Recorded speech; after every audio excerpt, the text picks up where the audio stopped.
साधु साधु साधु। नमो तस्से भगवतो अरहतो सम्मा संबुद्दस्से। नमो तस्से भगवतो अरहतो सम्मा संबुद्दस्से। नमो तस्से भगवतो अरहतो सम्मा संबुद्दस्से। साधु साधु साधु। हमारे परम कल्याण मित्र गुरु भंते जी, जिन्होंने हमें धर्म बताए, ज्ञान की रास्ता बताए, उन परम कल्याण मित्र गुरु भंते के चरणों में मेरा कोटि कोटि नमन हो। साधु साधु साधु। श्रद्धावान पुण्यानुपासकों एवं उपासिकाएं, आज हम आप लोगों को सुने नहीं एक कारण महामाया देवी के बारे में हम थोड़ा बताएंगे, ठीक है? तो ध्यान से मन ला के सुनना चाहिए। बहुत सारे लोग ये महामाया नाम के उत्तम जो कन्या है, उत्तम देवी है, उनके स्वभाव के बारे में कोई बहुत सारे लोग नहीं जानता है। उनको बताने के लिए वचन नहीं है, इतना सुंदर है, आंख में आंसू आ जाएगा, विस्मित लगता है उनका पुण्य पारमिता। तो हम बात बताते हैं, उनका जो मुदिता गुण जो है, उनका जो धर्मता है, वो अमेजिंग है। माँ के बारे में बताने के बाद मतलब कैसे बताएं, हम सोच नहीं सकते हैं, उनका विस्मित है। ये कोलिय देश में जन्म लिया है, अंजन नाम का राजा का अग्र महेशिका बनी थी। अंजन राजा मतलब उस समय देवदाह में थी, मतलब शाक्य के सामने, शाक्य राज्य के बगल में ही। तो दोनों शाक्य ही कुल है, लेकिन बाद में दो भाग में दो राजा हुआ था, तो उसको लंबा चौड़ा है। तो लुम्बिनी में कुमारी का, लुम्बिनी नाम का कुमारी के पेट में अब जन्म लिया यशोद। हाँ, लुम्बिनी कुमारी मतलब लुम्बिनी कुमारी के कोख में जन्म लिया प्रजापति गौतमी। ठीक है, उनका दो बच्चे जन्म लिया, एक एक था महामाया, दूसरा था प्रजापति गौतमी। ठीक है, तो ये महामाया का भविष्यवाणी क्या था, बहुत विस्मित था। उनके बारे में भविष्यवाणी था कि ये मतलब ये माँ विस्मित माँ है। ये जो कोई पुत्र जन्म ले देगा तो इसके इसका जन्म लेने वाला पुत्र पूरा दुनिया, पूरे पृथ्वी पे राज्य करेगा, दुनिया को मतलब एक विस्मित तरीका से में चलाएगा करके एक विस्मित पुत्र रत्न का जन्म देगा, ऐसा में भविष्यवाणी था। शुद्धोधन राजा, उनको शादी होने के लिए सबसे पहले शुद्धोधन राजा उस समय में एक गांव में युद्ध छिड़ गया था, जिसके कारण वो युद्ध को जीतने के कारण उसका पापा उसको शादी के लिए तैयार करवाता है, जिसके कारण महामाया, महामाया देवी के साथ उनके बहन भी एक साथ शादी होता है, प्रजापति गौतमी। तो उस समय बोधिसत्व देखिए, अभी बोधिसत्व के बारे में सिर्फ दो बात बताते हैं। उस समय बोधिसत्व तुषित देवलोक में रहते हैं। अब शादी होने के बाद देखिए महामाया मतलब उनको में रूप विस्मित था, आगे हम बताएंगे, सुंदर रूप था उनको, में सोच भी नहीं सकते थे, इसलिए उनको महामाया भी नाम रखता है। तो उस समय बोधिसत्व तुषित देवलोक में रहते समय वो देखते हैं पांच बैलून, मतलब पांच चीज देखते हैं पूरा पृथ्वी पे। तो आप जानते हैं वो काल, देश, दीप, कुल और माता। तो अभी माता खोजते समय देखिए, उनके पहले हम बताते हैं कि सामान्य नहीं है। जब बोधिसत्व पूरा उम्र तुषित देवलोक में बिता देते हैं, और बिताने के बाद जब उनके शरीर से पसीना छूटने लगता है, जब फ्लावर पुराना होने लगता है, कपड़ा थोड़ा दूर में पुराना होने लगता है, और तब उनको पता चलता है कि मेरा उम्र अभी परिपूर्ण हुआ। तो है में मन में आता है, जब जन्म लेने का बारी आता है तो देवताओं उसको बोलता है कि आप उम्र पूरा बिता लिए हैं, लेकिन आप कोई सामान्य नहीं है, आपका काल आ गया, कालो यंते महावीरा उपज्य मातु कुच्चिया सदैव कंतारयंतु बुद्ध स्वमतम पजा। मतलब आपका समय आ गया मनुष्य लोक में जन्म लेने के लिए, आप कोई सामान्य नहीं है, जाइए जन्म लीजिए। तो भगवान बुद्ध बोलते ही ऐसा ही तथागत बोधिसत्व लोग जन्म नहीं लेता है। देखिए, सब सोचिए, बोधिसत्व को निमंत्रण करने के लिए ब्रह्म लोक से ब्रह्म लोक भी आता है, बोलता है अनागामी आदि धर्म बोध किया वो ब्रह्म लोग भी निमंत्रण करता है, आप सामान्य व्यक्ति नहीं है। आप पूरा लोक सत्व को तैराने के लिए भव सागर को पार करवाने वाले व्यक्ति हैं। आप जन्म लेने का समय हो गया, जन्म लिए फिर भी आंख बंद करके जन्म नहीं लेता है। पहले देखते हैं कि ठीक है बुद्ध हम बोधिसत्व हैं, जानते हैं, लेकिन हम जन्म लेने से पहले पांच चीज देखना है। तो देखता है काल, अच्छा काल है कि नहीं। काल मतलब लोगों को अधिक तृष्णा, अभी काल नहीं है, तृष्णा अधिक है।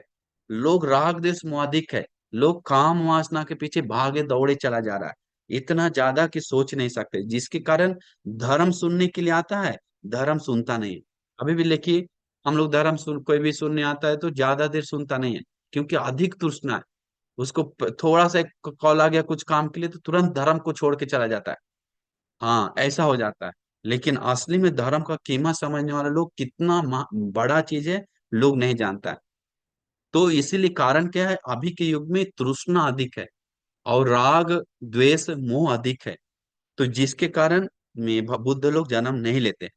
तो क्या हुआ, मैं जब काल देखा तो सही है, दीप देखा तो चार दीप दीप होता है। तो चार दीप में से जम्बू दीप, चार भाग में से एक भाग होता है जम्बू दीप, तो वो दीप को चुनता है।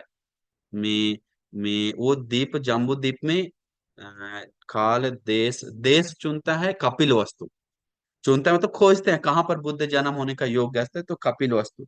इसके बाद कौन सा माता पारमिता पूर्ण किया इसके लिए। तो अब कुल देखता है, कौन सा कुल। तो कुल देखने के बाद देखता है इस कुल का, इस समय कुल में सबसे ज्यादा जो गौरव देता है, सम्मान देता है, वो शास्त्रीय कुल है। तो शास्त्रीय कुल, क्योंकि बोधिसत्व को, बुद्ध को निंदा करके, अनंत अप्रमाण अकुशल कर्म करके लोग दुगती जाता है। इसके कारण बुद्ध लोग हमेशा देखता है इज्जतदार मतलब परिवार जन्म लेने के लिए। दूसरा और अंतिम माता। तो माता ही, जो माता के बारे में आज बताने जा रहे हैं, वही माता को देखता है कि कौन माता जी जो पारमिता पूर्ण करके में आई है। हम इसके बारे में बताएंगे। देखिए माता, देखो अनिवार्य मम्मी में 10 महीना 7 दिन ही उनका उम्र होना चाहिए, हर माता का, उससे ज्यादा नहीं।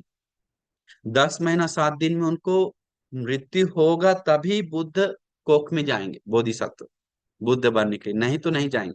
ये एक धर्मता है।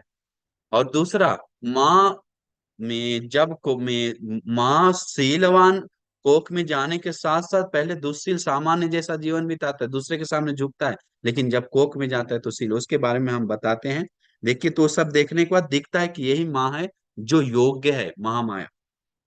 तो 7 दिन 10 महीना कोख दिन बच रहा है जीने के लिए, तो महामाया के कोख में तो जाता है मतलब प्रवेश करता है। उस समय जाते समय दस सहस्त्र लोक धातु बोलता है, कंपा होने लगता है। माँ के कोख में आने के बाद उनके माँ उस सपना देखता है, बोलता है उस समय, देखिए सपना देखता है, सुबह सुबह देखता क्या है, एक उजला एक हाथी कमल का फूल लेकर 3 बार प्रदक्षिणा करके चले गए करके पेट कोख में। फिर मैं तो फिर ऐसा सपना देखने के बाद वो डर जाता है कि क्यों सपना दिखा ऐसा। ऐसा हाथी प्रदक्षिणा करके 3 बार घूमकर व्हाइट हाथी कमल का फूल लेकर, ऐसा क्यों क्यों ऐसे हुआ है करके देखने के बाद मैं मैं और आगे भी देखता है। क्या दिखता है उनको, चार महान देवताओं, चक्रवर्ती राजा जैसा ही वो चार महान देवताओं आकर में चार महान देवताओं आकर अनो तत्व विल नाम का विल में जाकर स्नान करवाता है, बोलता है सुगंध पानी से, वो चार महान देवताओं। और सुगंध माला आदि पहनाता है। और बगल में सोने का में पर्वत उसको दिखता है, सोचिए विस्मित है। उसी के बगल में दिखता है, बगल में चांदी का पर्वत है। सोने के पलंग पर वो सोए सोए हुए दिखता है। साथ ही साथ पूर्व दिशा सिर करके सोने के पर्वत से चांदी का पर्वत आकर में बोधिसत्व नाम का उजला हाथी उस सोने और चांदी के पर्वत से बीच से आकर, चांदी पर्वत के बीच से आकर में फिर उत्तर दिशा की ओर जाकर माँ के प्रदक्षिणा करके माँ के को में पेट में गया करके वो दिखता है। सोचिए इसका मतलब, पहले अणु तत्व बिल में स्नान करवा करके ये सब होता है ऐसा दिखते हुए, फिर दिखता है सब करवा के इसके बाद ऐसे जाता है। ऐसा बताया, देख स्वप्न देखने के बाद सुबह सुबह सुबह, मतलब उस तरह होने के बाद सुबह सुबह उठकर वो बताता है बात।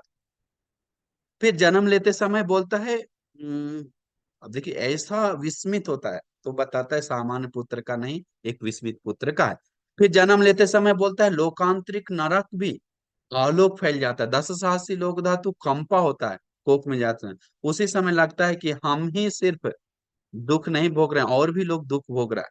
सोचिए किनको लगता है, सोचिए कितना में लोगों को। तो बोधिसत्व के कोख में रहते समय, मतलब बोधिसत्व कोख में रहते समय बोलता है मैं चार महान देवताओं निरंतर रक्षा करता है। अब हम ज्यादा पढ़ नहीं पाए, हम डायरेक्ट बोल रहे हैं। चार महान देवताओं निरंतर रक्षा करता है बोधिसत्व, जैसे पुण्यवान फिर भी है, उनको कुछ नहीं होगा, फिर भी बोधिसत्व को चार महान देवताओं रक्षा करता है, किसी से कोई हानि ना हो, ऐसे कोई आकर उनको पीड़ा ना दे, ऐसे करके हानि रक्षा करता है। मम्मी को भी रक्षा करता है पूरा 10 महीना तक, और रक्षा मम्मी को रक्षा करता है। कितना सोचिए वो माता कितना पुण्यवान है, कितना पुण्यवान है, सोच नहीं सकते हैं जो चार महान देवताओं का रक्षा ले रहा है, चार महान देवताओं से सुरक्षा मिल रहा है। आम जनता को किसको मिलता है, चार महान देवताओं चार दिशा में रक्षा करता है, वो भी चार दिशा को अधिपति, वो माँ को अभी माँ को रक्षा कर रहा है। तो कोख में आने के बाद माँ ऑटोमेटिक बिना किसी से उपदेश, बिना किसी के झुकाव झुक के, धर्मता है वो शीलवान बन जाती है मन से, शीलवान पंचशील को ग्रहण कर लेती है पूरी तरह से, मतलब पूरी तरह शीलवान हो जाती है। बोधिसत्व का माँ किसी के चरणों में नहीं गिरता है, सोचा है, पहले ऋषि लोग के सामने झुकता था, नीचे बैठता था, लेकिन जिस समय वो शीलवान बन गई, माँ के कोख में आ गई, उस समय बोधिसत्व जन माँ के कोख में रहते समय बोलता है किसी के सामने नहीं झुकने देता बोधिसत्व, वो माँ को भी, इतना पुण्यवान बोधिसत्व है वो माँ। मतलब माँ किसी के चरण झुकने के लिए मजबूर नहीं करता है, मतलब वो एक पुण्यवान तेजवान पुत्र को कोख में रखा हुआ है इसके कारण। तो सोचिए आजकल कितने बच्चे लोगों का में के कारण माँ कितने लोगों के चरणों में गिड़गिड़ाता है, रोता है, लेकिन बोधिसत्व का माँ किसी के चरणों में गिरकर गिड़गिड़ाता नहीं है, रोता नहीं है, बोलता है जब बोधिसत्व कोख में आता है खुशी से शांति से रहता है, एक भी आंसू मात्र पीड़ा नहीं रहता है, आंसू मात्र चिंता नहीं रहता है, आंसू मात्र परेशानी नहीं रहता है कि बच्चा को कैसा होगा अंदर, कैसे रह रहा है, खुशी से रह रहा है, दुख से रह रहा है, कभी नहीं। बोलता है जैसे कोई हीरा डायमंड को अंदर रस्सी डालने के बाद नजर आता है, वैसा ही वो बेटा को देखता है, खुशी से मेरा बेटा बैठा हुआ है, रह रहा है, जैसे कोई कुर्सी बैठा हुआ, आसन पे बैठा हुआ। तो ऐसे करने के बाद मैं बहुत विस्मित बात क्या है, मैं तो 1 लाख कल्प पारमिता पूरा करता है बोधिसत्व, उनका माँ। तो इसके लिए बोधिसत्व के कोख में रहने के लिए कितना, सोचिए इतना बोधिसत्व को सिर्फ माँ को और कोख में रखने के लिए उसको पारमिता पूरा कर रहा है, बहुत विस्मित है।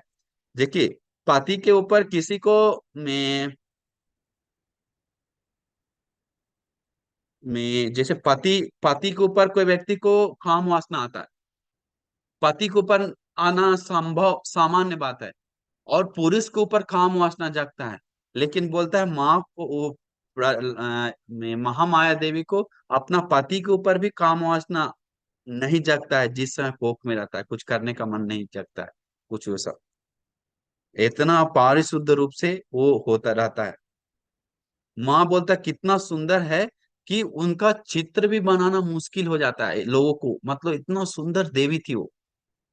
सोचिए, मतलब शायद प्रजापति गौतमी से कई गुना सुंदर, महामाया देवी अति सुंदर था, विचित्र, चित्र जैसा चित्र भी बनाना मुश्किल था। महामाया उनका रूप में माया जैसा है बोलता है, इसलिए महामाया नाम रखता है एक कारण, मतलब माया भी रूप है, माया भी मतलब एक में वो रूप को कोई चिंतन नहीं कर सकता है। देशवासी लोग भी विस्मित हो जाता था रूप को देखकर, इसलिए उसके कारण उनका नाम महामाया रखता है।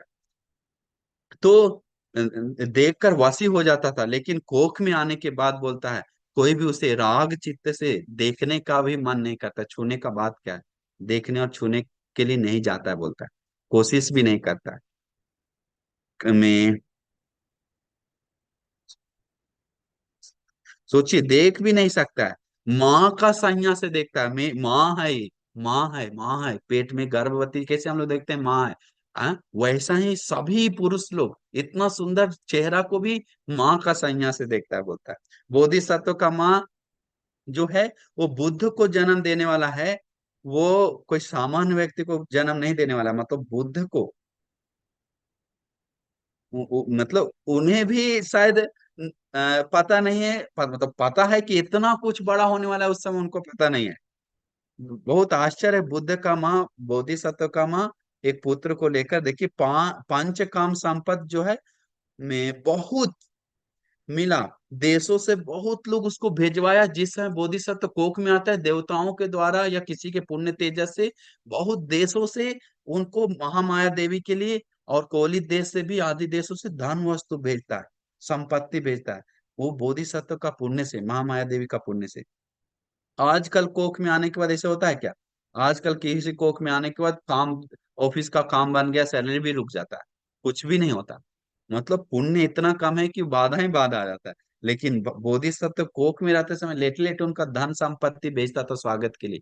तुम राजा, राज महाराज का एक पुत्र जन्म लेने वाला है, और वो पुत्र का पुण्य भी ऐसा है कि धन वस्तु जो भेजने वाला का चित्त है भर भर के बेचता था। तो बोधिसत्व का माँ पुण्य, इतना पुण्यवान, ऐसा सामान्य नहीं कि वो दुख से रहने वाला, हमेशा खुशी से रह रहा था 10 महीना तक। ये नहीं वो नहीं करके कभी भी सुनने को नहीं मिलता था महामाया देवी को, नहीं ये नहीं वो नहीं, कभी नहीं सुनता था। जब से कोख में आया हमेशा अच्छा ही, शुभ ही, अच्छा ही सुना है। तो जब सामान्य गर्भवती होने के बाद शरीर को फूलने लगता है, चेहरा फूल जाता है, हम लोग देखते हैं, इसका कुरूप हो जाता है, इसको हाथ पैर में क्या बोलता है, पैर हाथ पैर दर्द देने लगता है, पेट टाइट होने लगता है, बहुत मुश्किल हो जाता है। लेकिन महामाया देवी को ऐसा नहीं होता। महामाया देवी का चेहरा फूलता नहीं है, एक कुरूप नहीं होता है, पेट फूलता है, लेकिन वो पेट फूलने के कारण उसको वेदना, हाथ पैर दर्द, टाइट हो रहा है, खिंचा रहा है, ऐसा कुछ नहीं होता ज्यादा। जब हम लोग आजकल देखते हैं, स्कैन करके देखते हैं पुत्र पुत्री को, तो उसका हाथ पैर चेक करने के लिए देखते हैं है या नहीं। उस समय कुछ भी नहीं था ऐसा चेक करने के लिए। लेकिन बोधिसत्व का माँ को वो कोई और व्यक्ति नहीं देख रहा है, लेकिन बोधिसत्व महामाया अपना माँ, अपना बेटा को देख रहा है कि सिर ऊपर है, पैर नीचे है, ऐसे बैठा हुआ है, बहुत खुशी से रह रहा है करके माँ अनुभव करके देखते रहता था। सोचिए कितना विस्मित है, अति विस्मित है। जैसे अस्थि धातु हम लोग ग्लास में रखते हैं ना, कैसे दिखता है कि अस्थि धातु अंदर है, वैसे ही माँ को पुत्र दिखता था। दिखता था, अरे परिपूर्ण हाथ पैर है, ऐसा है वैसा है, पूरा दिखता था बस। खुशी से रहता था देख देख कर। तो देखिए, बाकी बच्चा टेढ़ा मेढ़ा रहता है, बोधिसत्व का बच्चा वैसा नहीं है बोलता है, ऐसे बच्चा हो जाता है, फिर ऐसा बच्चा हो जाता है, फिर पैर दबा रहता है, नीचे झुका रहता है, लेकिन बोधिसत्व का बच्चा एक ही सिस्टम से रहता है बोलता है। तो लुम्बिनी साल उद्यान में जाकर आप लोग सुने हैं कि साल वृक्ष के नीचे डाल को पकड़कर वो पकड़ने के लिए जाता है, तो डाल झुक जाता है, और झुक जाने के बाद डाल पकड़कर फिर वो जन्म देता है। जन्म देते समय फूल बोलता है, साल वृक्ष का फूल खिलकर झरने लगता है, बिना किसी गंधा, मतलब एक दुर्गंध के बिना एक सुंदर पुत्र का जन्म देता है, साफ सही साफ सुथरा। और उसको पुत्र को में सबसे पहले ब्रह्मा देवता उसको स्वागत करता है बोलता है। ये लोग विश्वास नहीं करता है, लेकिन ये विस्मित है, आश्चर्य है। मनुष्य को हाथ में, लोग आजकल लोग हाथ में छूना नहीं चाहता, जन्म लिया हो बच्चा गमक रहा है करके ये करता है, और लेता कोई और है या कुछ होता है। लेकिन बोधिसत्व को देवताओं सबसे पहले स्पर्श करता है बोलता है, मनुष्यों से पहले। और स्पर्श करके उसी से फिर नीचे उतर कर, देवताओं के हाथ से नीचे उतर के 7 कदम जाता है, 7 कदम जाकर उत्तर के दिशा जाकर फिर वो गाथा बोलता है, मैं चारों दिशा देखकर उत्तर दिशा देखते हुए, अग्गो हमस मिलो कस्य जेठोहमस्मि लोकस्य सेठोहमस्मि लोकस्य अयम अंतिमा जाति नाथिदानी पुनः भवति। तो यही सा माँ विस्मित पुत्र से 7 दिन के बाद माँ को गुजरना पड़ता है, ये हम लोग जानते हैं। माँ गुजर जाती है। तो महामाया जब मनुष्य लोग छोड़कर दिव्य लोग जाती है, तो उस समय हमारे भगवान बोधिसत्व में ल- लड़का ही था, राजकुमारी था। जब गृह त्याग करके संबुद्ध बनते हैं, तो में संबुद्ध बनकर शाक्य कुलों को धर्म देशना करके सब चीज करके फिर आराम से रिलैक्स में आकर श्राप में वो माँ को धर्म देशना देने के लिए, क्योंकि माँ का आयु दीर्घ है, उनको कुछ प्रॉब्लम ही नहीं है, कुछ होने वाला नहीं है। इसीलिए माँ को अभिधम्म का, देखिए अभी अभी हम लोग अभिधम्म का लाभ उठा रहे हैं तो महामाया देवी के कारण ही, दूसरा कुछ नहीं। तो उनके मातृ देवपुत्र बोलता है, माँ माँ स्त्री था इस जन्म में, लेकिन दिव्य लोक में जाके पुरुष के रूप में जन्म लेता है। तो तो ऐसा समय, तो सोचिए संसार में कोई बुद्ध पुत्र को जन्म देने के लिए सोचेगा तो एक विस्मित विस्मित मतलब कोई सामान्य बात नहीं है, क्योंकि मैं बहुत विस्मित है। कौन ऐसा करेगा सोचिए। मैं आज आम जनता रखने के लिए नहीं चाहेगा, क्योंकि लेने के लिए हम लोग देखते हैं इतना विस्मित विस्मित कारण है। तो जन्म लेने के बाद 7 दिन बाद माँ मर जाएगा, तो ऐसे कोई सुनेगा तो कौन चाहता है कि हम माँ को माँ बुद्ध बुद्ध ऐसा जन्म दे। सब चाहता है कि हम मैं महा प्रजापति गौतमी या यही बने वो बने या कुछ और बने, लेकिन बुद्ध को देख पाए, भगवान बुद्ध को, और साथ ही साथ बुद्ध से धर्म सुन पाए। लेकिन माँ एक ऐसा है जो सब छोड़कर, अपना स्वार्थ देख छोड़कर, अपना चीज सामान्य मातृ माँ, दुनिया के लोग में दुनिया के लोग में क्या बोलता है, में दुनिया के लोग जन्म देता है पुत्र को, तो जन्म देने के बाद बहुत सारा प्रार्थना रहता है पढ़ा लिखा कर कि हमको बेटा सेवा करेगा, खिलाएगा पिलाएगा ये करेगा। लेकिन माँ को, मतलब महामाया देवी को, वो माँ को ऐसा विचार, मतलब उस विचार से पुण्य पारमिता नहीं पूर्ण करता है, क्योंकि वो जानता है कि हमको 7 दिन बाद मृत्यु है, फिर भी वो महामाया देवी वैसे पुत्र का प्रार्थना करता है, बोलता है, और प्रार्थना करते हुए जन्म जन्म माँ बनकर जाती है। कई जातक कथा में जो भी बोधिसत्व का माँ बना है, तो अधिकतर में महामाया देवी ही बनकर उनको मदद किया है, बहुत जन्म है। तो देखिए, मैं तो महामाया देवी अपना माँ का कृत्य परिपूर्ण कर दुनिया को सबसे श्रेष्ठ पुत्र रत्न का दान देकर, सोचिए गर्भ में रखकर उन्हें भी पता है कि संसार में, सोचिए संसार में पारमी पूर्ण करने के लिए उनको पता था कि हमको इस पूर्ण करके हमको कोई उससे उस जन्म में कुछ उसको प्यार नहीं देख पाएंगे, लेकिन फिर भी तैयार है। क्यों? लोक सत्व का कल्याण के लिए, और वैसा पुत्र का कोख में रखने के लिए कितना आश्चर्य अद्भुत माँ होना चाहिए, कोई सामान्य माँ नहीं है। तो सोचिए, मैं शुद्धोधन राजा, अब शुद्धोधन राजा भी मैं बुद्ध को रोक भगवान बुद्ध को रोका गृह त्याग करने के लिए, कितना रोका, वो भी पुण्य पारमिता पूरा किया, हमारा ऐसा पुत्र का जन्म हो, मेरा पुत्र बोधिस बुद्ध बने। लेकिन अंतिम में उनको भी होश नहीं है कि ये बुद्ध बनने वाला, हम पुण्य करके वैसा पुत्र का जन्म दिए, अंतिम में गृह त्याग करेगा तो मैं लोक सत्व कल्याण करेगा, साथ ही साथ मेरा भी कल्याण करेगा, होश ही नहीं है। वो भी रोकने के लिए 3 महल बनाता है, घर त्याग करने के लिए पूरा रोकावट बनता है, लेकिन महामाया देवी कभी भी रुकावट के लिए कुछ अंश ही नहीं तैयार करता है। वो ऐसा ही 7 दिन बाद चल बसता, तो उनको कुछ मतलब वैसा ही अधिष्ठान के साथ जन्म लेता है कि हम बाधा ही नहीं बन, उस तरह का। तो 1 लाख कल पारमिता पूरा करके, छोटा मोटा समय नहीं बहुत, देखिए हम लोग दशरथ जातक सुनते हैं राम लक्ष्मण का, उस जातक कथा में भी माँ जो होता है वो माँ महामाया देवी ही होती है, बोलता है। तो बहुत सारे जातक कथा में हम लोग देखते हैं, ये अंतिम जातक में तो पारमिता मतलब देखिए हम लोग जानते हैं, पारमिता जैसे में बोधि के लिए जो प्रयास करना है, जो पुण्य कुशल करना है, बुद्ध पच्चेक बुद्ध अरहंत आदि के लिए, उसको होता है पारमी। तो उसका पार मतलब इस पार से उस पार जाता है, भवसागर, ये संसार है, संसार से मुक्त होने को बोलता है पार। मिता मतलब उसके लिए कार्य करता है। तो जो कोई लोग संसार से मुक्त होने के लिए, निर्वाण के लिए जो कोई पुण्य करता है तो उसको बोलता है पारमिता। लेकिन बहुत सारे लोग संसार से मुक्त होने के लिए नहीं करता, लाभ सत्कार के लिए करता है, भोग संपत्ति के लिए करता है, पुत्र के लिए करता है, पुत्री के लिए करता है, अपने के लिए करता है, लेकिन निर्वाण के लिए नहीं करता। इसलिए वो पुण्य निर्वाण ला कर देता नहीं है। बहुत सारे लोग, हम लोग कितना भी कुछ पुण्य करते हैं लेकिन हमारे पीछे स्वार्थ रहता है बहुत सारा। ठीक स्वार्थ के साथ निर्वाण प्रार्थना करता है तब भी चलेगा, क्योंकि अतीत में सुख संपत्ति भी प्रार्थना किया, लेकिन लोगों को निर्वाण के प्रति ज्ञान ही नहीं है, निर्वाण के प्रति नॉलेज ही नहीं है। निर्वाण कितना सुख है, निर्वाण कितना जरूरी है, संसार कितना खतरनाक है।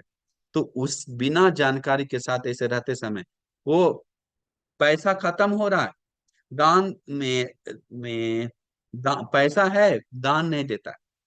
लेकिन जो निर्वाण का अर्थ जानता है तो दान, दान जितना देते देते देते वस्तु खत्म हो जाता है फिर भी दान देता है, बोलता है दान देना 1 रुपया भी छोड़ता नहीं, क्योंकि जानता है कि ये खत्म भी हुआ तो कोई ना कोई बाधा है। क्योंकि निर्वाण के लिए जो करने वाला पुण्य, निर्वाण के लिए करने वाला कुशल, उसको अनिवार्य बाधा बनता है। चाहे दान देते समय उसको बाधा बनेगा, सील पालन करते समय उसको बाधा बनेगा, अगर निर्वाण का चेतना से कर रहा है तो उसको कठोरता से करना पड़ेगा। मतलब कठोरता मतलब उसको अधिष्ठान लगाना पड़ेगा, नहीं तो टूटने के लिए बहुत में वो होता है। क्योंकि हम लोग संसार में दूसरे को अधिक राग दी, अधिक द्वेष दी, अधिक मोह दी, अधिक दुख दी, पीड़ा दी, उस सब से हम लोग मुक्त होने के लिए सब चाहते हैं तो वो कर्म हम लोग को घेर देता है, मुक्त होने के लिए नहीं देता है। आप सुख संपत्ति के लिए दान दीजिए, आपको पीड़ा नहीं आएगा। आप मजाक के लिए दान दीजिए, आपको पीड़ा नहीं होगा। लेकिन लोग निर्वाण के लिए शील आदि पालन करने जाएगा तो उसको बाधा आता है, बाधा आता है। क्योंकि निर्वाण के लिए, उसको निर्वाण के लिए जब जुड़ने लगता है तो बहुत उसको मजबूती चाहिए इसको सहने के लिए, उसको सब चीज, क्योंकि वो बहुत पुण्य चाहिए। तो ऐसा में, तो इसीलिए हम लोग में मन को समझाना चाहिए कि दिक्कत बाधा आए तब भी हम जो कर रहे हैं उस श्रेष्ठ काम के लिए तैयार हो रहे हैं। क्योंकि उसके लिए उत्साह चाहिए, प्राज्ञा चाहिए, कल्पना चाहिए, सती स्मृति चाहिए। उसके बिना कोई पुण्य करता है तो वो निर्वाण जुड़ ही नहीं सकता। अगर सती स्मृति नहीं है तो, प्राज्ञा नहीं है तो, कल्पना नहीं है तो, और उत्साह नहीं है तो सही तरीका से पुण्य के ऊपर वो सब नहीं जुड़ता है तो वो निर्वाण पाने के लिए पारमिता के रूप में पुण्य जुड़ता नहीं है। तो देखिए, एक माता के लिए कैसे बताएं, महामाया देवी का पुण्य तो बहुत अब राजा शुद्धोदन, उनके बारे में एक बात बताते हैं। जब वो अंतिम समय बिता रहे थे तो उस समय वो बाधा बना, लेकिन फिर भी भगवान बुद्ध उनको देखा कि पुण्य करके आया है। और लोग जानता नहीं कि शुद्धोदन राजा अरहंत हुआ। लोग सोचता है कुछ नहीं कर पाए भगवान बुद्ध, उनके लिए बेड पे रहते समय भगवान बुद्ध सिर पकड़कर सत्याग्रह किया, उनका वेदना दूर होने के लिए। सारिपुत्र बनते जी उनको दाहिना हाथ पकड़कर, मोगलान बनते जी आनंद बनती बायां हाथ पकड़ के, सारिपुत्र बनती पैर पकड़कर सत्याग्रह किया, छाती पकड़कर, पीठ पकड़कर में अरहंत लोग आकर उनको सत्याग्रह करके सुखी के लिए प्रार्थना किया। प्रार्थना मतलब सुखी के लिए मैत्री किया है, सत्याग्रह किया। और बाद में भगवान बुद्ध उनको धर्म देश ना देकर अरहंत हुआ, अंतिम में मरने से पहले, मृत्यु से पहले उनको, सोचिए कितना लोगों का स्पर्श मिला है, प्यार मिला है अरहंतों का। क्योंकि वो कायिक पीड़ा से अंतिम समय बिता रहा था उस समय, उनके पास अरहंत लोग आकर बहुत सारे सारिपुत्र बनते, मोगलान बनते और आनंद बनते, भगवान बुद्ध आदि भिक्षु लोग उनको स्पर्श करके आशीर्वाद किया, सत्याग्रह किया। भगवान बुद्ध भी सिर पे हाथ रख, अंतिम अनित्य का देश ना करके अरहंत होकर वो परिनिर्वाण पाता है अंतिम समय, बिना दुख पीड़ा। मतलब वो मरते समय वेदना से नहीं मरता, बोलता है कोई भी वेदना नहीं है, अंतिम समय कुछ समय बिताता है, बहुत शांति से जाता है। तो आजकल,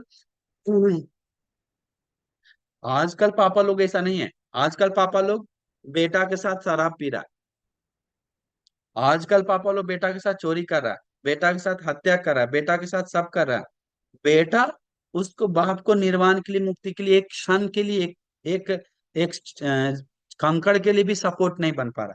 लेकिन बोधिसत्व देखिए, अपने के लिए भी निर्वाण प्राप्त करके, पापा को भी निर्वाण प्राप्त करवा के, लोक सत्व का भी निर्वाण, कितना, मतलब एक सच में बोलेंगे तो एक सत्पुरुषों का कोख में लेकर जन्म लेने वाला माँ कितना पुण्यवान होगी। इसीलिए वो माँ इतना पुण्यवान होने के कारण मनुष्य लोग का दुख नहीं भोगने के लिए रहता है, भोगने के लिए रहता ही नहीं। मनुष्य कम सुख है उसका अधिक पुण्य के कारण, जिसका सुगति सुख भोगने के लिए जाकर और उसी जन्म उसी समय धर्म का बोध करके वैसे वैसे ही वो निर्वाण पाता है।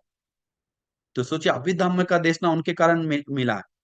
तो अभी अभी हम लोग देखते हैं, जैसे काश्यप भगवान बुद्ध के समय, शिवी राजा के समय, संजय कुमार जो राजा होता है, उनका फुसती नाम का जो कुमारी के साथ शादी होता है, वो फुसती कुमारी काश्यप भगवान बुद्ध के राजा का जो महाराज का बीवी होता है, वो कोई नहीं और नहीं, महामाया देवी होता है। तो सोचिए, उस समय महामाया देवी सबसे पहले विपासी भग, और उससे पहले उसके बाद जन्मों जन्म में बुद्ध के परिवार बन के आया है। अधिकतर विपस्सी भगवान बुद्ध के समय उनका बहन बन के थी। कौन? ये महामाया देवी। सोचिए, महामाया देवी में हाँ देखिए, उनका बहन बन के आती है। एक बहन सोना चांदी पूजा करके प्रार्थना करता है कि हमको इस पुण्य के बल से, सेवा करने के इस पुण्य के बल से हमें जन्म जन्म में कभी भी जन्म जन्म में सोना चांदी का कभी कमी ना हो, और इस जो सुख आप पाए वो सुख हमें भी मिलने के लिए उस जन्म में प्रयास नहीं करता, लेकिन पुण्य से प्रार्थना करता है। वो प्रार्थना, और छोटी बहन जो महामाया देवी होती है, वो छोटी बहन चंदन का आलेप, चंदन मतलब चंदन को रगड़कर उसको सुगंध लेकर वो क्रीम बना के वहां पर सुगंध फैलाने के लिए बना के लेकर जाती है, और ले जाकर बोलता है, हे भगवान, मुझे भी ये पुण्य आपको दान दे रहे, इसी पुण्य से मैं जिस प्रकार से ये सुगंध पूरा फैला, उसी प्रकार से हमें तीनों लोगों का अग्र, तीनों लोगों का सबसे प्रज्ञावान, सबसे उत्तम पुत्र रत्न का, जो जो प्रज्ञा से लोगों को सुगंध फैलाता है, उस वो पुत्र, वैसा पुत्र का मुझे जन्म देने के लिए पुण्य ये हेतु प्रत्यय बने। ऐसा जन्मों जन्म में प्रार्थना करती है, सोचती है, बहुत पिछले भगवान के समय भी। तो छोटी बहन कोई और नहीं होती है, वो छोटी बहन होती है महामाया देवी। तो सोचिए, काश्यप भगवान बुद्ध के समय भी बहन, विपस्सी भगवान के समय में भी ऐसा।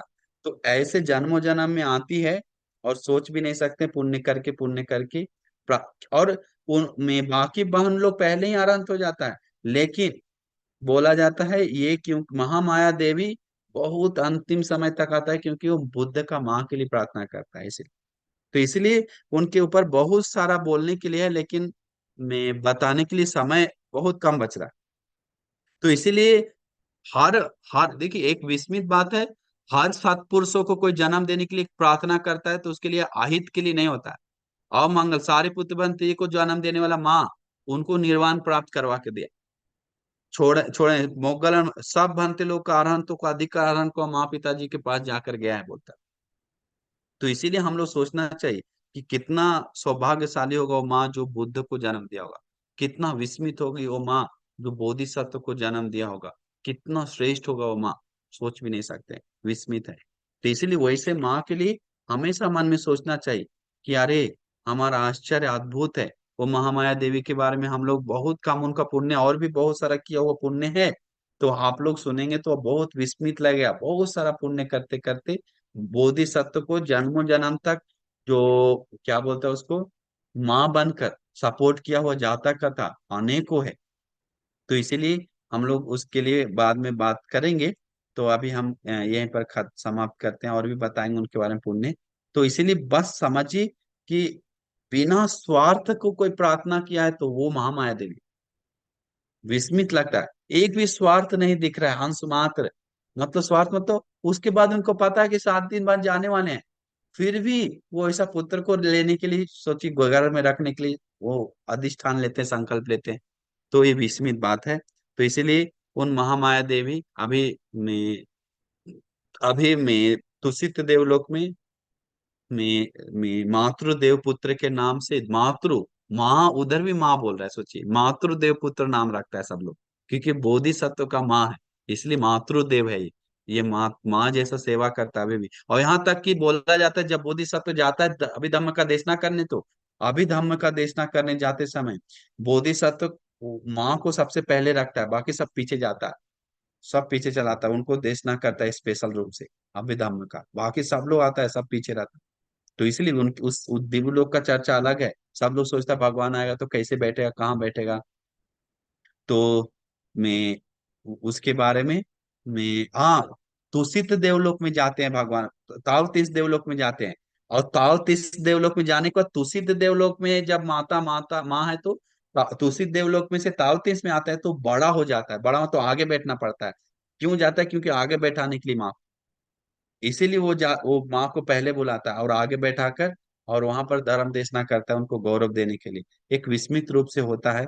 तो इसीलिए वो सब सुनेंगे तो विस्मित लगेगा, बहुत सारा लंबा घटना हो जाएगा, बस समझ जाइए एक विस्मित माँ है, वो एक विस्मित पुण्य करके वो ऐसा पुत्र का जन्म दिया। ऐसे महामाया देवी को पुण्य में उनको गौरव सम्मान करते हुए, एक कृतज्ञता याद करते हुए, ये सारा पुण्य मातृदेव पुत्र को अनुमोदन करते हैं। साधु साधु साधु, नमो बुद्धाय।